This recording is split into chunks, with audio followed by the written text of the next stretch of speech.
Bienvenidos otra vez al grupo de crecimiento y formación. En esta vez le damos la bienvenida primero a los chicos que están escuchándonos por internet. Casi siempre los dejamos o los saludamos al último. Primero hoy les damos la bienvenida a ustedes, qué bueno que están sintonizando. Y si lo ves diferido, recuerda que el tema también lo puedes tomar, lo puedes vivir, y la dinámica que tenemos hoy la puedes hacer también en alguna hoja o en algún cuaderno que tengas. A los chicos que están aquí, gracias por venir, gracias por estar en este día. Recuerden que ya no es la primera vez que damos este grupo, es la primera vez que damos la serie. Sin embargo, ya venimos tomando un proceso, ¿no? Hay algunos temas que ya tenemos atrás como trasfondo, y de lo que se trata es siguiendo como este lineamiento o retomar los temas que hemos ya visto para tener un proceso como algo que sea de formación integral, ¿no? El tema del día de hoy, inaugura un par de temas, una serie que va a ser la serie acerca de Jacob del Antiguo Testamento, en la cual vamos a ver acerca del tema de la santidad, cómo es que Dios nos plantea la santidad de una manera muy interesante, de cómo es que a veces no la concebimos pues como debiera ser la santidad, ¿no? Ese tema se llama el plato de lentejas. El plato de lentejas es este tema, y está ubicado para que ustedes puedan anotar o ver la cita. Posteriormente la vamos a abordar en el Génesis 25 del versículo 20 al 34. Génesis 25 del 20 al 34 es la historia de Jacob y de Esaú, y cómo tienen su ascenso o su bendición, o cómo toman ellos la primogenitura, que ahorita vamos a ver de qué se trata. Para empezar, a cada uno les dimos unas hojitas. ¿Les puedes pasar? Bueno, son dos clases. A cada uno ya repartimos una hojita en la cual vamos a hacer una actividad, una dinámica breve que nos va a ayudar a entender el tema. Vamos, en esa hoja que tenemos, la vamos a dividir en dos. De un lado, así como estamos, como estamos viendo la hojita, bueno, hasta arriba le vamos a poner de título cosas urgentes. Así como se escucha, cosas urgentes. Si no tienen pluma, ahorita pedimos pluma. Perfecto. A los que nos están viendo por internet, por el video, les invitamos a que hagan también su dinámica en algún cuadernito. Escribimos en una hoja a la mitad, ponemos hasta arriba el título cosas urgentes. ¿Qué necesitamos hacer en ese pedazo de hoja? Vamos a anotar todas las cosas urgentes que tenemos hoy en nuestra vida, cosas pendientes, cosas que nos llaman con urgencia, que a veces nos presentan a nuestra vida o que hemos dejado por ahí pospuestas, suspendidas, pero que sabemos que tienen urgencia, ¿sale? Todas las cosas que para nosotros representan ese carácter de urgente, o se hacen ahorita o ya no se hacen, esas las vas a escribir aquí. Cada uno tiene sus cosas, sus motivos, sus situaciones en carácter de urgente. Entonces, escribe ahí qué cosas para ti son las más urgentes en este momento. ¿Cuáles serían? Pueden ser de muchos ámbitos, tal vez el ámbito escolar, académico, laboral, de familia, de pareja, incluso de atención de ti mismo, la cuestión médica, no sé, cuestión de tu casa, cuestión de finanzas, de dinero. Pueden ser muchas cosas, ¿no? ¿Cuáles son las cosas que son urgentes para ti? Vamos a tomarnos unos minutos para escribir aquí la columna de urgencia.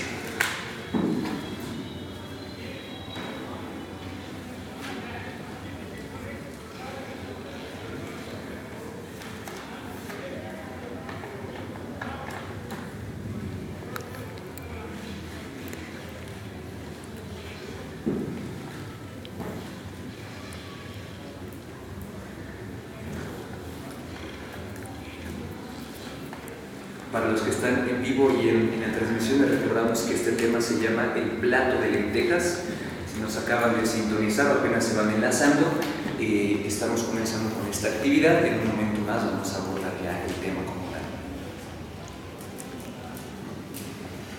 ¿Listo? ¿Más o menos? ¿Ya estuvo? ¿No hay casos urgentes? Nada urgente en la vida. Y si ya terminaste o ya vas terminando, en el otro lado de la hoja lo vas a voltear y le vas a poner arriba como título cosas importantes para hacer. ¿Vale? Cosas importantes.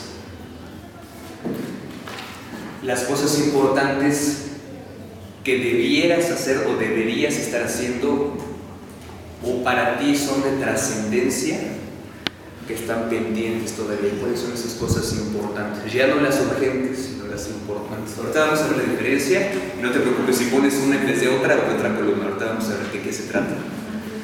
Las cosas importantes van en la segunda columna. Las cosas que para ti son trascendentes o son necesarias en tu vida. ¿Cuáles son las cosas importantes?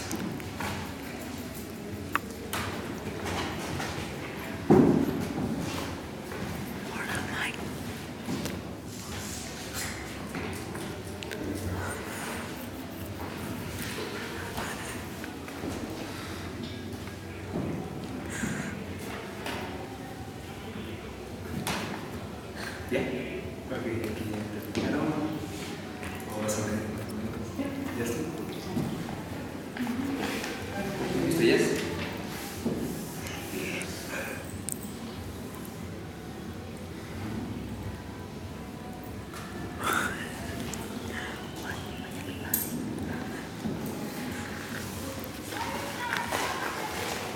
Vamos ahorita a abordar cuál es la diferencia entre urgencia e importancia, qué es lo que deberíamos estar haciendo, y vamos a ver por qué tiene que ver con este tema que se llama el plato de lentejas, y vamos a ver qué nos quiere decir Dios al respecto. ¿Listo, chicos? ¿Ya? Ok. No sé cuántas cosas se habrán puesto en la columna de urgencia y cuántas en la de importancia. Casi siempre las urgentes son más que las importantes. ¿Por qué? Porque a nuestra mente vienen todos los pendientes que dejamos sin hacer o que nos pusieron presión para realizar, que son las de urgencia. Esas son las cosas que, sean importantes o no, nos dicen las tienes que hacer, ¿no? O las tienes que pagar. Por ejemplo, tienes que pagar una deuda y el banco no te espera que sea mañana, o no espera a ver si crees que es importante darles el dinero o si no. El banco no te va a esperar a hacer eso, ¿no? O si el jefe te dice, ¿sabes qué? Haz esto, por favor, en el trabajo, no le vas a decir, es que el jefe no creo que sea importante lo que está pidiendo, ¿no? Es carácter urgente y lo tienes que hacer, ¿no? Igual en nuestra vida hay cosas que nos las piden con urgencia o creemos nosotros que tienen urgencia, aunque no sean importantes. Y las cosas importantes son las que a veces dejamos más pendientes o las que posponemos, ¿no? Las que le damos largas y decimos, bueno, cuando acabe de hacer este bonche de cosas, esta lista de urgencia, voy a entender lo que para mí es importante, o lo que yo tuve que haber hecho desde el principio. Entonces, reflexionemos si estamos viviendo una vida con urgencia o una vida con importancia. Dice algunos filósofos, algunos pensadores, que aquello a lo cual le dedicas más tiempo es aquello por lo cual tú estás viviendo, te estás desgastando, ¿no? Aquello en lo cual tú piensas más es a lo que le estás dedicando tu vida, ¿no? Y aquello con lo que piensas menos, obviamente le dedicas mucho menos tiempo, ¿no? Entonces, pensar si estamos teniendo una vida urgida o una vida trascendente o importante pensando en este aspecto, ¿no? Ahorita vamos a explicar por qué lo hicimos. Les decía que la cita está ubicada en el Génesis 25, del versículo 20 al 34, ¿no? Es la historia de cuando nace Jacob y Esaú. Vamos a ir enumerando algunos personajes. Han escuchado hablar de los patriarcas tal vez de la Biblia, ¿no? Del Antiguo Testamento. Los primeros personajes que aparecen en el Génesis: Abraham, ¿no? Por ahí aparece Abraham, no está Noé, está Adán, está Eva, pero de los más importantes está Abraham. Abraham engendró a su hijo. ¿Alguien sabe cómo se llama el hijo de Abraham?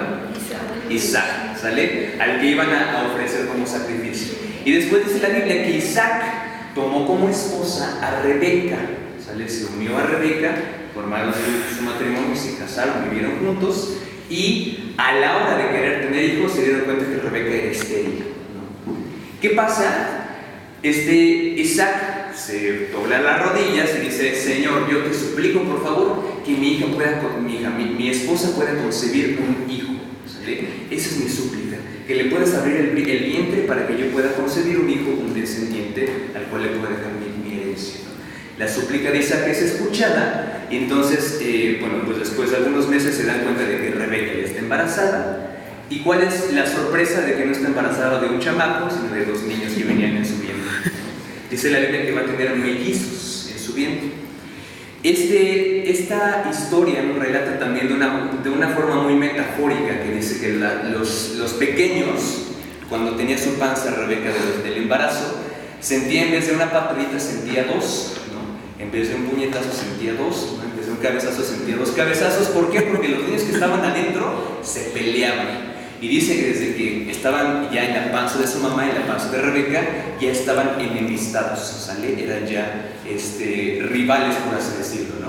Esta Rebeca se preocupa y dice, pero siendo así, si mis hijos se van a estar peleando toda la vida, ¿para qué los voy a tener? No sé a qué pensamiento tal vez se parezca o qué podamos tener como referencia. Y Rebeca va a preguntarle a Dios y dice, Dios, ¿para qué voy a tenerlos, no? ¿Para qué vivir?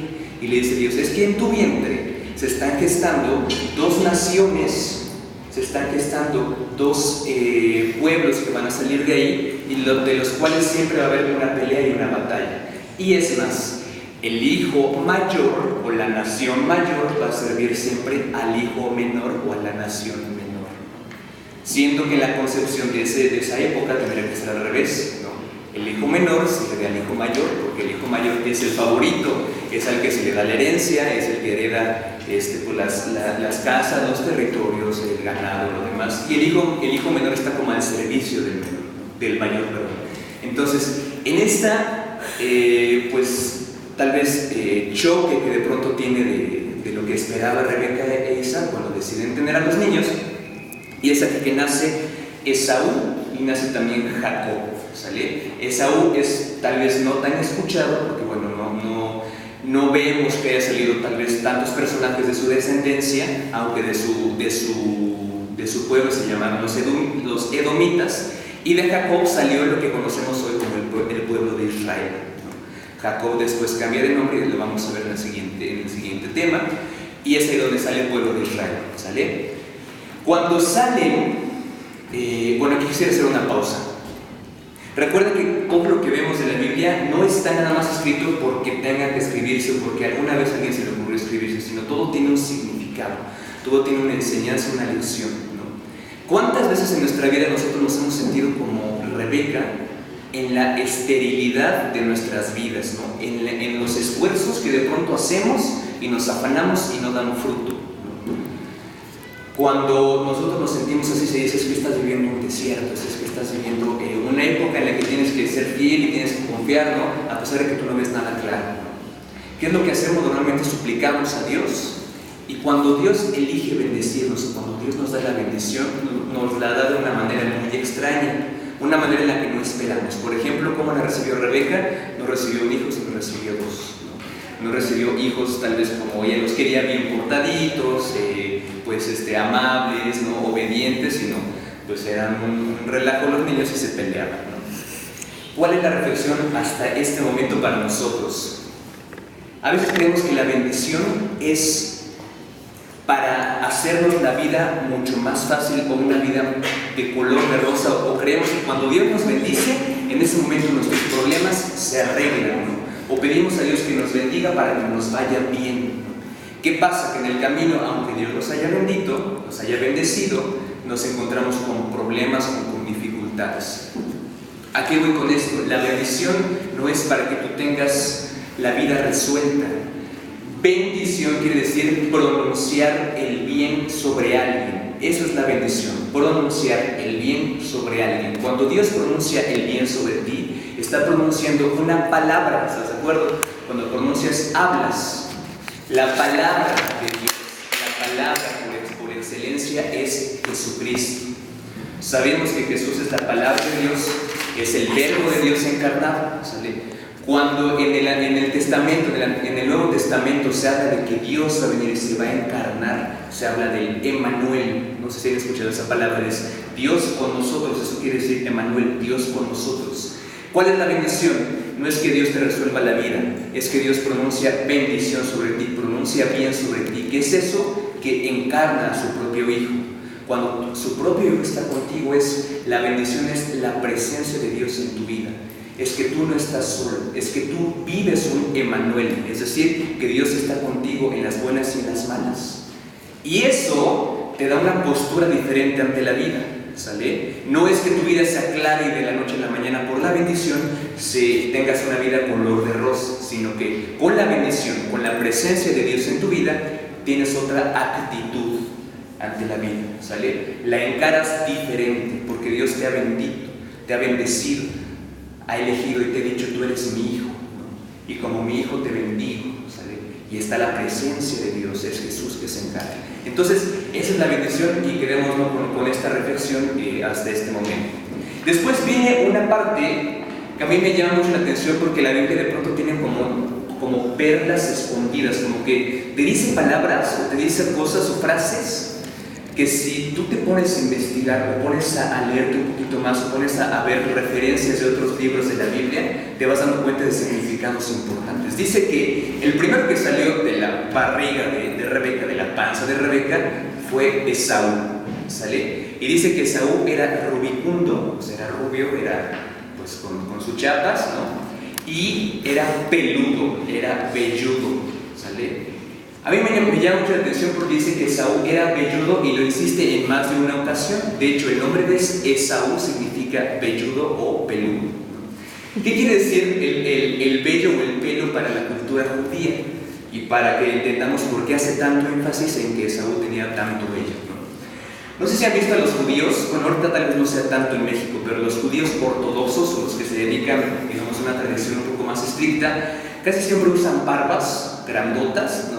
O usan, no sé, han visto como cairelitos por acá, ¿no? Y un cabello largo, y ellos de por sí, su raza, su fisonomía es ser peludos. Su brazo siempre es peludo, su espalda, ¿no? Su pecho, así son ellos, ¿no? Para ellos el vello y el pelo representa una relación con Dios, una pertenencia a Dios. A los rabinos o a los maestros judíos, entre más pelo tengan, quiere decir que son más sabios.